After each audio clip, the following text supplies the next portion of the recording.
permasalahan pada penyandang tunanetra low vision terutama di tingkat pendidikan tinggi.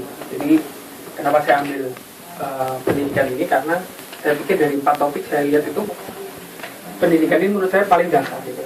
Dengan pendidikan kita dapat IT-nya, kita juga dapat kerjaannya, kita juga dapat kesehatannya. Jadi saya pikir saya ambil topik pendidikan ini. Saya kenapa pilih low vision ini juga karena saya pikir kalau mungkin yang lain sudah terlalu banyak, tapi saya pikir di sini orang masih awam belajar tentang low vision itu seperti apa. Jadi permasalahannya ketika di pendidikan tinggi yang ternyata kita sampai saat ini pun kebijakan itu belum ada untuk sebuah universitas atau institusi perguruan tinggi yang inklusi, itu belum ada. Jadi masih banyak permasalahan ketika orang-orang ini masuk ke tingkat pendidikan ini.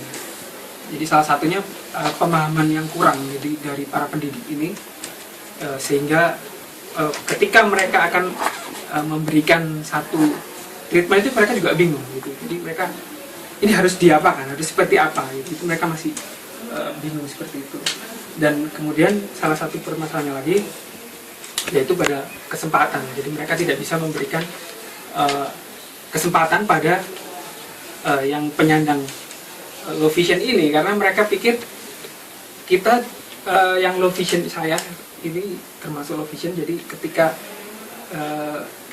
mereka itu bingung antara menganggap saya itu termasuk tunanetra blind atau tunanetra atau yang normal gitu, karena saya juga masih bisa mobilitas, masih bisa seperti apa, tapi ternyata saya kesulitan dalam hal membaca atau seperti apa.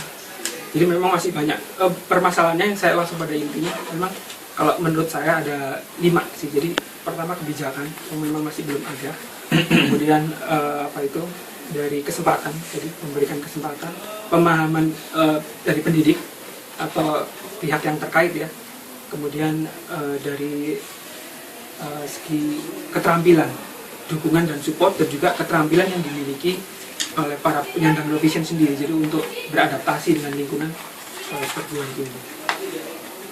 Solusinya sebenarnya gampang, dari kalau seandainya saja kebijakan itu ada, jadi kita pasti bisa secara otomatis, itu akan lebih enak. Jadi dari perguruan tinggi itu pun juga memberikan memberikan kesempatan mereka juga, yang para pendidik ini kita berikan satu pelatihan atau seminar sehingga mereka bisa memiliki satu skills ya untuk menangani para penyandang low vision ini ketika berada di perguruan tinggi. Dan kalau dukungan atau support kita bisa berikan dalam bentuk misalnya fasilitas yang aksesibel buat para low vision, karena kita walaupun masih bisa melihat tapi tetap ada kesulitan juga sebenarnya dalam hal mobilitas ataupun membaca gitu, dan materi-materi gitu. Dan untuk keterampilan, kalau saya pikir ini yang perlu juga ketika seseorang low vision itu, dia harus tidak bisa mengharapkan bantuan dari orang lain. Jadi dia sendiri harus memiliki satu skill khusus untuk beradaptasi dengan lingkungan. Jadi kemampuan akademiknya dia beradaptasi, jadi untuk learning style-nya, kemudian mobilitasnya dan juga sosialnya. Saya pikir seperti itu. Kalau untuk kapan bisa dilaksanakan, saya pikir itu tergantung niat kita. Untuk kalau bisa kita berniat untuk membantu para penyandang low vision ini atau termasuk yang buta, saya pikir kita bisa laksanakan saat ini juga kalau saya pikir. Itu. Terima kasih.